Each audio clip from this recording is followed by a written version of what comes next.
नमस्कार दोस्तों, कल एक्सक्लूसिव खास प्रोग्राम सीधी बात सौरभ के साथ में आप सभी का स्वागत है। रोजाना की तरह आज हम बात करेंगे अहम मुद्दे की। मुद्दा ये है कि इस समय देश में रोजगार, आमदनी, अर्थव्यवस्था लगभग इस स्थिति में है कि एकदम डूबने की स्थिति में है। लेकिन उसके बावजूद जिस तरीके से हमारे यहाँ माहौल है, जिस तरीके से अभी सब चीज़ें चल रही हैं, हम लोग सुशांत के केस पर जितना फोकस्ड हैं, यकीन मानिए ये बेहद ही परेशानी वाली है। आज इसी बात को लेकर के राहुल गांधी ने तंज कसा है। राहुल गांधी ने कहा है, जो हमने अपने शीर्षक में दिया है, क्योंकि कहीं ना कहीं राहुल गांधी का ये बात कहना एकदम सही है।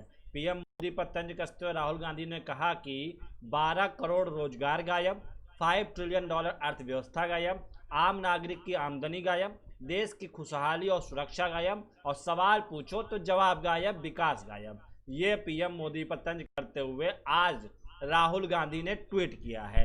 उन्होंने ट्वीट में लिखा है, 12 करोड़ रोजगार गायब, $5 ट्रिलियन अर्थव्यवस्था गायब, आम नागरिक की आमदनी गायब, देश की खुशहाली और सुरक्षा गायब, और सवाल पूछो तो जवाब गायब, और हैशटैग विकास गायब है। ये इन्होंने किया है कांग्रेस की तरफ से। तो ये लगातार कांग्रेस की ओर से जो बात उठाई जा रही है, यकीनन वो उसमें हकीकत है। इस बात को समझना होगा, ये हकीकत है। लेकिन कहीं ना कहीं हमने कोई अलग चश्मा, देशभक्ति का चश्मा ऐसे पहन रखा है कि शायद हमें वो सारे मसले नहीं दिखते हैं जिन मसलों पर हमें बात करना चाहिए। हमें नज़र आता है सुशांत सिंह राजपूत की हत्या या आत्महत्या, हम उस पर चर्चा करते हैं। लेकिन इन सबके बीच में देश में बेरोजगारी बढ़ती जा रही है, अर्थव्यवस्था पिछले कितने सालों के निचले स्तर पर आ गई है, बेरोजगारी दर काफ़ी बढ़ चुकी है, कंपनियां डूबने की स्थिति में हैं, बहुत सारी कंपनियां बंद हो रही हैं, और जिनके पास रोजगार है उनको पूरी पेमेंट, पूरे वेतन नहीं मिल रहा है। ये तमाम तरीके की परेशानियां हैं। लेकिन हमारे पास तो मुद्दा है कि हम सुशांत सिंह राजपूत को इंसाफ दिलाएं। शायद उनको इंसाफ दिलाने के बाद में ये बेरोजगारी के ऊपर ध्यान देने का मौका मिले, और हो सके तो हम लोग फिर से नौकरियां डेवलप करने में बात करें। सिर्फ चीन को गाली दे देने से, चीन के साथ में अच्छे स्टेटस डाल देने से, अच्छी बातें कर लेने से हम अपनी अर्थव्यवस्था नहीं सुधार पाएंगे। चीन को लाख सभी देशों की तरफ से जो भी चीज़ें कही गई, इन सबके बावजूद चीन की अर्थव्यवस्था, जो जीडीपी आई, पहले क्वार्टर की जीडीपी आई, उसमें चीन की जीडीपी बढ़े हुए उसमें नज़र आई। बाकी सारे जगहों की जीडीपी गिरी हुई स्थिति में नज़र आई है, और बहुत ज़्यादा। हम भारत की बात कर रहे हैं, लेकिन अगर आप खुश होना चाहते हैं तो आप अपने पड़ोसी मुल्क पाकिस्तान की जीडीपी देख सकते हैं, तो आपको यकीनन बहुत खुशी का अंदाज़ा होगा कि आप अभी भी तरक्की पे हैं, अभी भी ग्रोथ है। लेकिन एक बात तो माननी होगी कि हम अभी काफ़ी पिछड़ गए हैं। कोरोना काल में जिस कदर से हमने सोचा था हम इससे जंग लड़ेंगे, जंग तो हम अच्छी लड़ रहे हैं, लेकिन हम कहीं ना कहीं पे पिछड़ते जा रहे हैं। तो आज कांग्रेस की तरफ से जब ये बात उठाई गई है, तो इसको हो सकता है कि कुछ लोग जो बहुत ज़्यादा, जिनको मैं उन शब्दों का इस्तेमाल नहीं करता हूँ, लेकिन जो मोदी समर्थक हैं उनको इस बात को सोचना चाहिए कि आखिर कमी कहाँ पे रह गई। रक्षा सौदे हो रहे हैं, अच्छे खासे मिसाइल खरीदे जा रहे हैं, रसिया से राफेल मंगाए जा रहे हैं, लेकिन क्या इस वक्त में राफेल मंगाना जरूरी है जिससे देश की अर्थव्यवस्था का सुधार होगी? देश के रक्षा तंत्र को मजबूत करने के लिए पहले वहाँ पर व्यक्तियों का, लोगों का मजबूत होना बेहद ज़रूरी है। केवल हथियार रख लेने से जंग नहीं हो जाती है जब तक लोग मजबूत नहीं होंगे। और ये चीज़ें साफ नज़र आती हैं कि भारत में अभी हम इकोनॉमिकल रेट बहुत ज़्यादा हमारी डाउन जा चुकी है। अब चाइना की बढ़ी हुई है, ये तो चाइना ने नहीं निकाला था जीडीपी, लेकिन चाइना की जीडीपी चाहे जो भी हो, सबसे अपेक्षा में वो पॉजिटिव में है, बाकी सभी देशों के निगेटिव में है। चाहे वो अमेरिका हो, चाहे यूके हो, चाहे जो भी विकसित देश हो, वो तमाम देश की जीडीपी बहुत अपने निचले स्तर पर है, और भारत की निचले स्तर पर -23 है।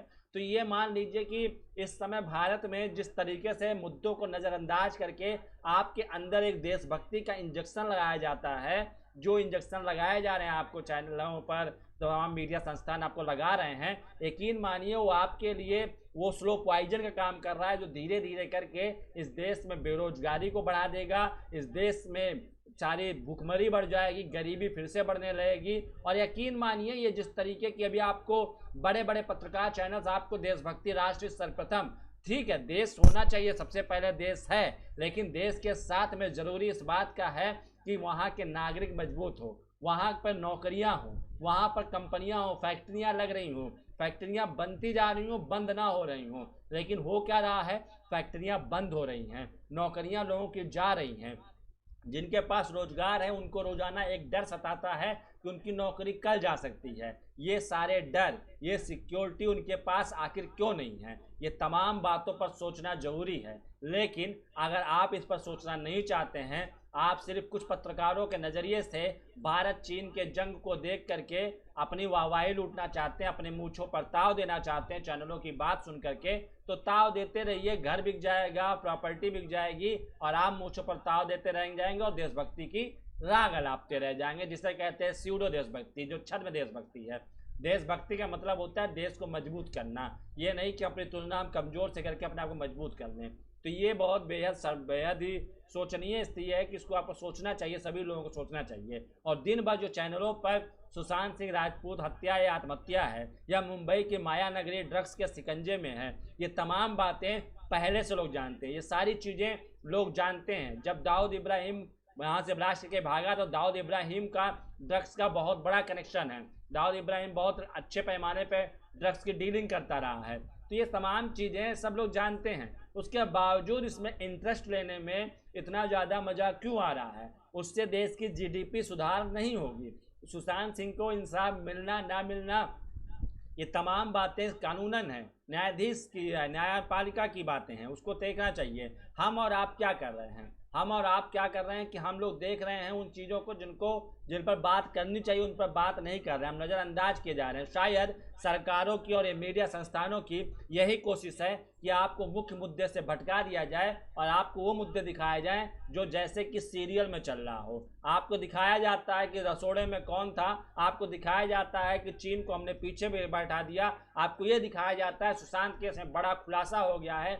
ये तमाम बातें मैं पिछले कई दिनों से टीवी चैनल्स को रीड कर रहा हूँ, उनके सोच को देख रहा हूँ, तो उनके कार्यक्रमों में, उनके डिबेट्स में, उनके कार्यक्रमों में कहीं भी कभी भी रोजगार की, स्कूल खोलने की, शिक्षा को लेकर के इन तमाम मुद्दों पर, इन तमाम विषयों पर बात नहीं होती है। बात होती है भारत और चीन के मुद्दे पर, बात होती है सुशांत सिंह राजपूत के मुद्दे पर, खुलासे होते हैं सुशांत सिंह राजपूत के मुद्दे पर। लेकिन क्या इस देश में स्कूल खुलने की प्रक्रिया को लेकर के किसी चैनल ने कभी डिबेट किया? आखिर स्कूल कैसे खुलेंगे? अब स्कूलों में बच्चों के क्या साल बर्बाद कर दिए जाएंगे, या अब कोई नया तरीका अपनाना पड़ेगा जिससे बच्चों की शिक्षा का भी व्यवस्था हो, उनको अच्छी एजुकेशन भी मिले और वो सुरक्षित भी रहें? तो ये तमाम बातों को लेकर के चर्चा करने के लिए शायद ये मीडिया संस्थान नहीं तैयार हैं, और शायद आप लोग भी दिमागी तौर पर नहीं तैयार हैं, क्योंकि आप लोगों को मज़ा आने लगा। आप लोग न्यूज़ नहीं देखना चाह रहे हैं, अब आप लोग को सीरियल देखने में मज़ा आने लगा है, आप लोग फिल्में देखने लगे हैं, आप लोगों को फिल्मों का सिंगम नजर आने लगा, आप लोगों को टाइटल वैसे देखने लगे हैं, आप लोगों को लगते के साथ के पैकेज अच्छे लगते हैं, आप लोगों को इंटरटेनमेंट, आपने न्यूज़ देखना बंद कर दिया है, आपने एंटरटेनमेंट देखना शुरू कर दिया है। आपने न्यूज़ चैनल्स को एंटरटेनमेंट चैनल बना दिया है, जहाँ पर बड़े बड़े प्रोमो चलाए जाते हैं, बड़े बड़े गाने चलाए जाते हैं, ट्रेलर चलाए जाते हैं, तमाम चीज़ें जैसे कि फिल्में दिखाई जा रही हों। तो गलती आपकी भी है और आपने इस पर संज्ञान नहीं लिया। तो यकीन मानिए जिस तरीके से भारत की मीडिया नीचे गिरती जा रही है, उसी तरीके से देश की इकोनॉमी भी गिरती जाएगी। और यकीन मानिए कुछ सालों बाद में आपके पास में सिर्फ एक ही बात होगा, वो पछताने के सिवा आपके हाथ में कुछ नहीं आएगा। इसलिए ज़रूरी है कि अहम मुद्दों पर हम बात करें। और कुछ पत्रकार ऐसे हैं जो आपको मुद्दे बताते हैं, परेशानियां बताते हैं, लेकिन उनको लगता है कि केवल परेशानियां बता देने से, परेशानियां गिना देने से, और उनका तंज सिर्फ और सिर्फ मोदी के समर्थकों के लिए होता। तो मैं किसी मोदी समर्थक को तंज नहीं कह रहा हूँ, ना मैं किसी को कांग्रेस समर्थक को तंज कह रहा हूँ। ये पार्टियां हैं, इनकी अपनी चल रही है, अच्छी बात है। लेकिन आप सोचिए कि देश में आपको रहना है, अगर रोजगार नहीं, आपको क्या बात करनी चाहिए? आपको इससे मतलब नहीं है कि प्रधानमंत्री मोदी हैं या प्रधानमंत्री राहुल गांधी हैं, इनको बना दिया आपने, लेकिन इनसे आपकी ख्वाहिश क्या थी, इनसे आपकी डिमांड क्या थी, इनसे आपको चाहना क्या है? इनसे हमें चाहना ये था कि कंपनियां लगाएं, फैक्ट्रियां लगाएं। हम यहाँ पर बड़ी बड़ी बातें, चीन की बड़ी बड़ी बातें नहीं सुनना चाहते हैं कि चीन को हमने ये कर दिया, पाकिस्तान को हमने नेस्तनाबूद कर दिया, ये तमाम बातें हम नहीं सुनना चाहते। हम सुनना चाहते हैं कि ये फैक्ट्री लगी, ये फैक्ट्रियाँ लगी, कार की फैक्ट्री लग गई, शुगर मिल लग रही है, तमाम फैक्ट्रियाँ लगाई जा रही हूँ, ऐसे खबरें सुनना चाहते हैं, डेवलपमेंट को सुनना चाहते हैं। लेकिन हमें सुनाया क्या जाता है कि चीन को हमने पछाड़ दिया, चीन को दे दिया हमने मुंह तोड़ जवाब, हमने उनके सैनिकों को मार गिराया। ये तमाम बातें हमारे लिए सुनने में अच्छा लगता है, प्राउड फील होता है, लेकिन यकीन मानिए ये देश के विकास को एक गर्त में लेकर जा रहे हैं। और काफ़ी समय बाद, आपको तकरीबन 4-5 सालों बाद यह एहसास होगा कि हमने विकास की ओर नहीं बढ़ाया है, हम लोग विकास से नीचे गए हैं, हम पिछड़ते चले गए। तमाम चीज़ें सुविधाओं के बावजूद कोरोना काल में सभी देशों के जीडीपी में गिरावट आई है, लेकिन जितना भारत में आई है उतना किसी देश में क्यों नहीं आई है? कहीं ना कहीं हम अपने काम को लेकर उतने सीरियस नहीं हैं। हमको मज़ा आ रहा है इंटरेस्ट में, हमें दूसरों की खबरों में, दूसरों की ज़िंदगी में झांकने से इतना ज़्यादा मौका ही नहीं मिलता है, मौका ही नहीं बचता है कि हम अपनी ज़िंदगी को ध्यान दे पाएँ, अपनी नौकरियों को देख पाएँ, अपने घर की परेशानियों को देख पाएँ, अपने देश की समस्याओं को, अपने इलाके की समस्याओं को समझ पाएँ। हमें उसके लिए प्रधानमंत्री चाहिए होता है जो आके बोलते हैं कि लोकल वोकल हो जाइए लोकल के लिए। तो क्यों नहीं हम लोकल चीज़ें बेच सकते? हम क्यों नहीं कोई ऐसी काम करते हैं कि इस समय इस आपदा को अवसर में परिवर्तित किया जाए? और इकोनॉमी को बढ़ाने की जिम्मेदारी प्रधानमंत्री तो नहीं केवल बढ़ा सकता है, उसके लिए हर एक नागरिक को जिम्मेदारी उठानी पड़ेगी। हर किसी को, परेशानियां बहुत सारी हैं, बहुत सारों के पास इस कोरोना काल में पैसे नहीं हैं, लेकिन बहुत सारे ऐसे हैं क्योंकि पैसा बाहर नहीं गया है, पैसा देश में ही रहा है। तो पैसा किसी के पास नहीं है तो किसी के पास बहुत है, तो उसको सामंजस्य कैसे बैठाया जाए, वो कैसे चीज़ें एक दूसरे के ऊपर ट्रांसफरेबल हो, कैसे पैसे लोगों तक पहुँचे, लोगों का खर्च का दायरा बढ़े, इसको लेकर सरकार को नीति बनानी होगी, हम लोगों को भी मेहनत करनी पड़ेगी। राहुल गांधी ने अर्थव्यवस्था के मोर्चे पर मोदी सरकार को विफल बताकर सवाल खड़े कर रहे हैं। गुरुवार को उन्होंने कहा था कि नोटबंदी हिंदुस्तान के गरीब किसान मजदूर पर हमला था। 8 नवंबर की रात 8 बजे प्रधानमंत्री मोदी ने 500 और 1000 के नोट बंद कर दिए। इसके बाद पूरा देश बैंक के सामने जाकर खड़ा हो गया। राहुल गांधी ने पूछा कि क्या इससे काला धन मिटा, क्या लोगों को इससे फायदा हुआ? दोनों का जवाब नहीं है। राहुल गांधी ने कहा कि नोटबंदी सिर्फ अमीरों को फायदा मिला, आपका पैसा घरों से निकलकर उसका प्रयोग अमीर लोगों का कर्जा माफ कर दिया गया। उन्होंने कहा कि देश का असंगठित क्षेत्र कैश पर काम करता है, नोटबंदी से कैशलेस इंडिया चाहते थे, अगर ऐसा होगा तो ये क्षेत्र ही खत्म हो जाएगा, इसलिए इसकी वजह से किसान, मजदूर, छोटे कारोबारियों को इसका नुकसान हुआ है।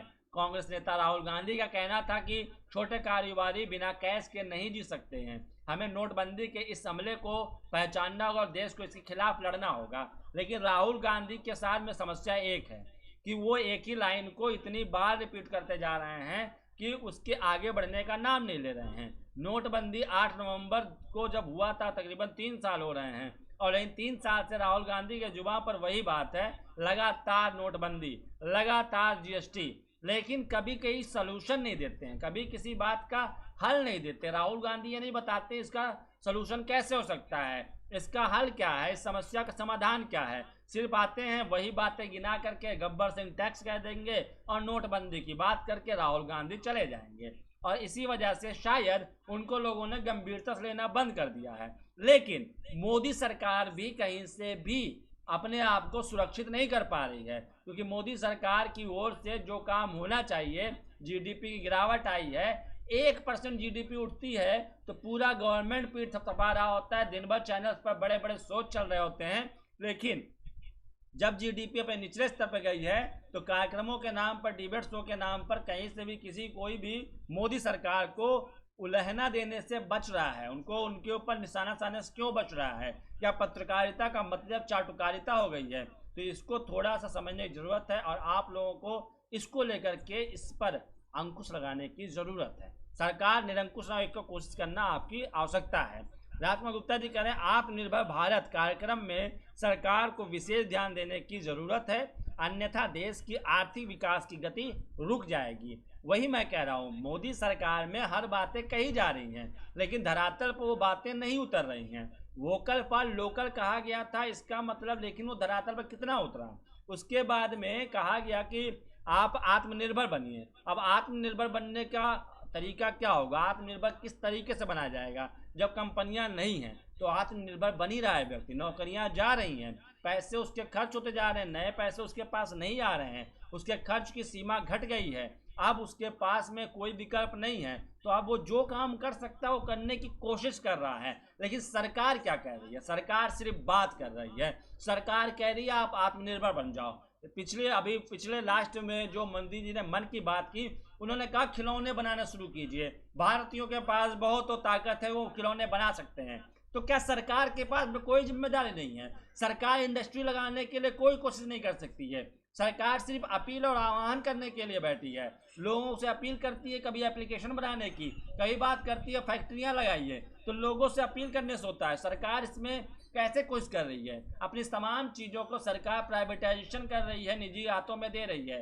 रेलवे स्टेशन निजी हाथों में जा रहे हैं, ट्रेनें निजी हाथों में जा रही हैं, एयरपोर्ट सारे निजी हाथों में जा चुके हैं। तो ये तमाम बातें, तमाम चीज़ें सरकार क्या किस लिए रह जाएगी? गवर्नेंस के नाम पर देश में आपराधिक गतिविधियां बहुत तेजी से बढ़ रही हैं। कोरोना को कंट्रोल करने की बात की जाए तो कोरोना भी अपने भयावह स्थिति में चल रहा है। तो क्या सरकार इस समय में कोई ऐसा काम, सराहनीय काम करे जिस पर चर्चा नहीं होनी चाहिए? ऐसा क्या सिर्फ बातें की जाए, सिर्फ स्वच्छता की बात करके स्वच्छता हो जाती है? सर, नमामि गंगा नाम का अपने मंत्रालय बनाया गंगा की स्वच्छता को लेकर के, लेकिन पता चला कि साल भर में उमा भारती ने गंगा को सफाई के लिए कोई पैसे नहीं खर्च किए, सिर्फ बातें ही करती रह गई। तो सिर्फ ये सरकार क्या बातें करने के लिए बनाई गई है? ये क्या सरकार आएगी, आपसे बात करेगी और आप तालियां बजाएंगे और खत्म हो जाएगा? तो इस तरीके के तमाम सवालों पर लगातार जो कांग्रेस ने घेरा है वो बिल्कुल सही है। हो सकता है उनका तरीका थोड़ा गड़बड़ हो, लेकिन इस पर ध्यान देने की ज़रूरत है, इस पर लगातार डिबेट करने की ज़रूरत है, इस पर दिन भर की महाकवरेज की आवश्यकता है। सुशांत की मौत की हत्या है कि आत्महत्या है, इससे किसी भी देश की, इससे हमारे देश की जीडीपी नहीं सुधर जाएगी, ना ही इससे किसी की बेरोजगारी खत्म हो जाएगी। तमाम चीज़ें हमारे पास चर्चा करने के लिए पबजी होता है, हमारे पास चर्चा करने लिए सुशांत सिंह राजपूत होता है, हमारे पास में भारत चाइना के बीच में बॉर्डर पर चल रहा विवाद होता है, लेकिन हमारे पास वक्त नहीं है कि हम बेरोजगारी को लेकर के बात करें, देश में आर्थिक चुनौतियों को लेकर बात करें, फैक्ट्री कंपनियों को लगाने की बात करें, कैसे किस तरीके से व्यक्ति आत्मनिर्भर हो सकता है उस पर ध्यान दिया जाए। ये तमाम चीज़ों पर हमें बात करने की फुर्सत नहीं है। शायद हमें ये लगता है कि हमने न्यूज़ चैनल्स को एंटरटेनमेंट का चैनल समझ लिया और हम उनसे मनोरंजन करते हैं, सिर्फ और सिर्फ मनोरंजन करते हैं। हमें खबरों से नहीं लेना देना है, हमें नहीं ज़रूरत है।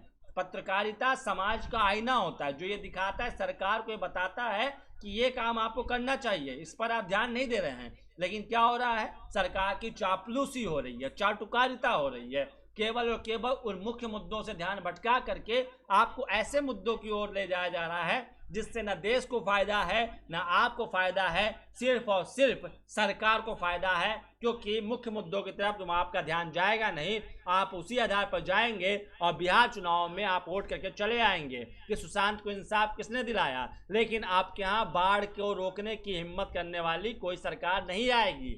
वो आएगी तो आप क्या सुशांत को इंसाफ दिलाने आएगी, लेकिन 70 सालों से बाढ़ का दंश झेल रहे बिहार में बाढ़ को कंट्रोल करने का अभी तक की कोई विकल्प नहीं बन पाएगा।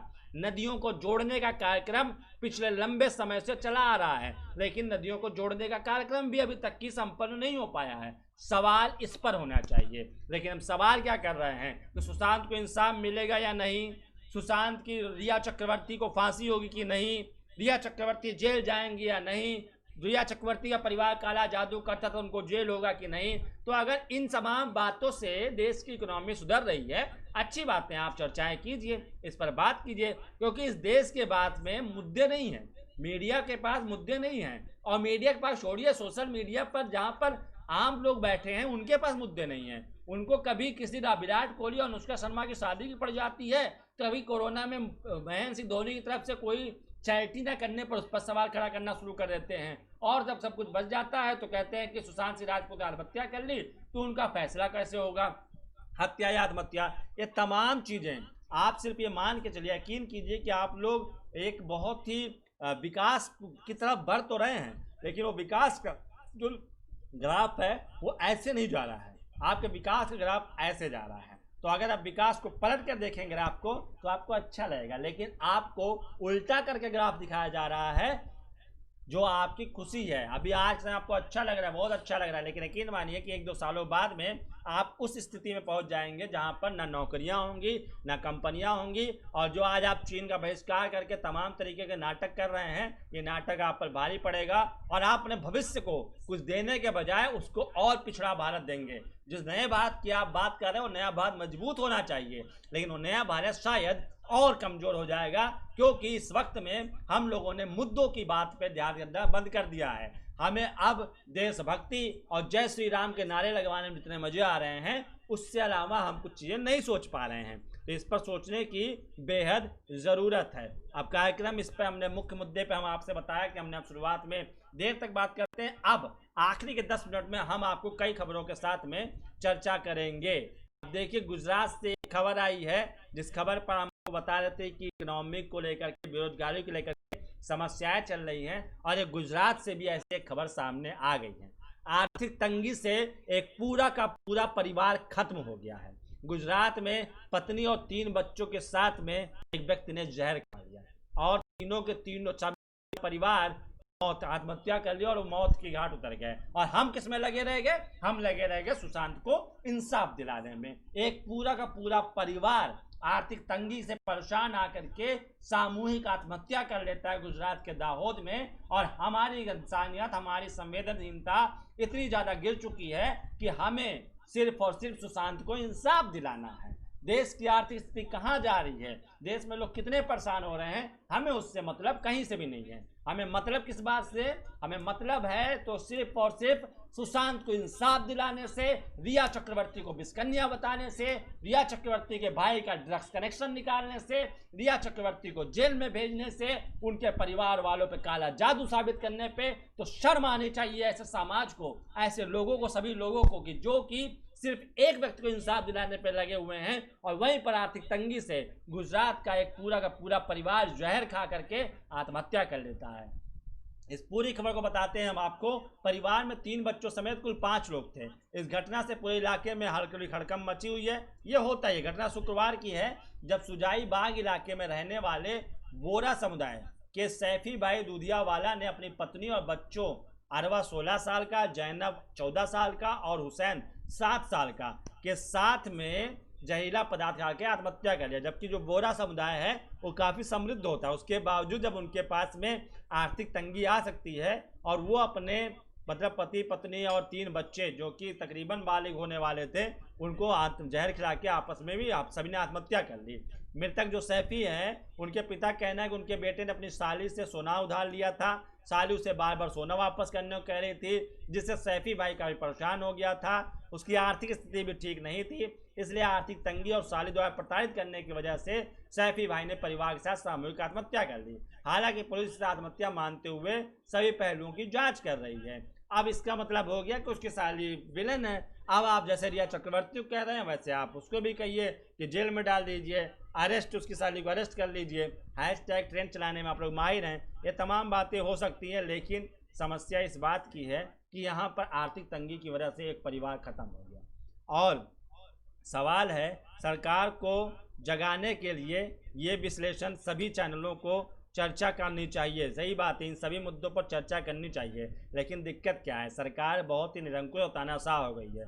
कई चैनलों ने इस मुद्दे पर बात करने की कोशिश की तो उनके समर्थक उन चैनलों के बाद तोड़फोड़ करना शुरू कर देते हैं, या तो उस चैनल पर किसी ना किसी तरीके से कभी IT की रेड पड़ने लगती है और कभी उसको बैन कर दिया जाता है। तो डरना नहीं है, अगर आप खड़े होंगे तो आपके पीछे देश खड़ा होगा।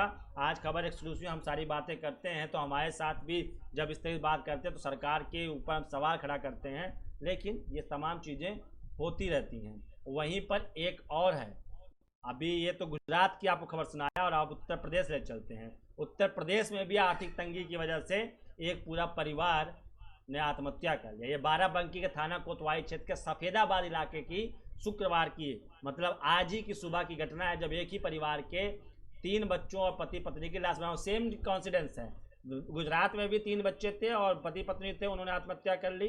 और यहाँ पे बाराबंकी के सफेदाबाद इलाके में भी 3 बच्चों के साथ में पति पत्नी ने आत्महत्या कर, उनकी लाश बरामद हुई। और पता चला है कि इन लोगों ने भी जहर खाया था और इसके बाद उसको जहर खा के फांसी पर लटका लिया। तो ये तमाम बातें, 2 घटनाएं मैंने आपको बताया, 2 परिवार इस तरीके से खत्म हो गए आर्थिक तंगी से।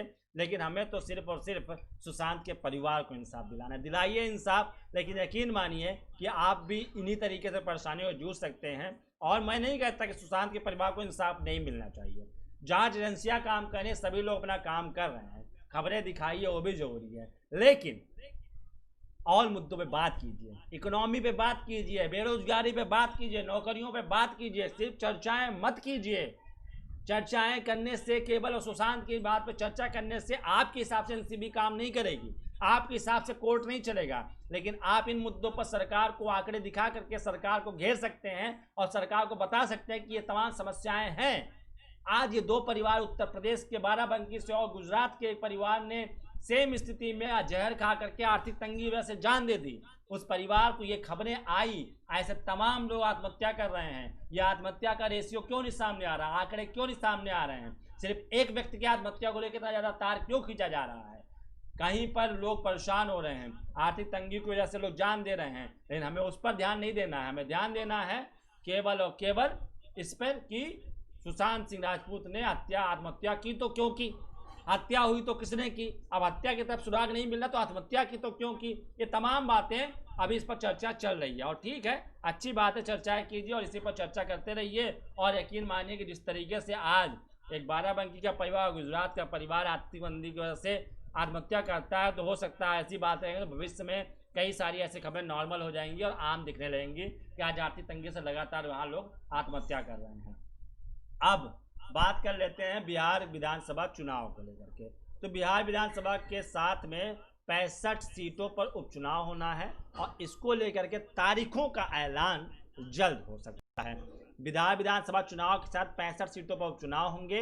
देश की 1 लोकसभा सीट है और 64 विधानसभा सीटें रिक्त हुई हैं। इन चुनावों को लेकर आज चुनाव आयोग की अहम बैठक हुई है, मतलब बैठक हो चुकी है और जल्द ही अब चुनाव की तारीख को घोषित किया जाएगा। चुनाव आयोग ने शुक्रवार को साफ कर दिया कि बिहार में विधानसभा चुनाव 29 नवंबर से पहले संपन्न हो जाएंगे। हालांकि अभी बिहार चुनाव की तारीखों का ऐलान नहीं किया गया है। बिहार विधानसभा चुनाव के साथ 65 सीटों पर उपचुनाव भी होंगे। दरअसल देश की 1 लोकसभा और 64 विधानसभा सीटें रिक्त हैं। इन पर उपचुनाव को लेकर आज चुनाव आयोग की अहम बैठक हुई। निर्वाचन आयोग ने शुक्रवार को बैठक में तय किया गया कि विधानसभा चुनाव के साथ साथ ही खाली सीटों पर उपचुनाव भी करा दिए जाएं।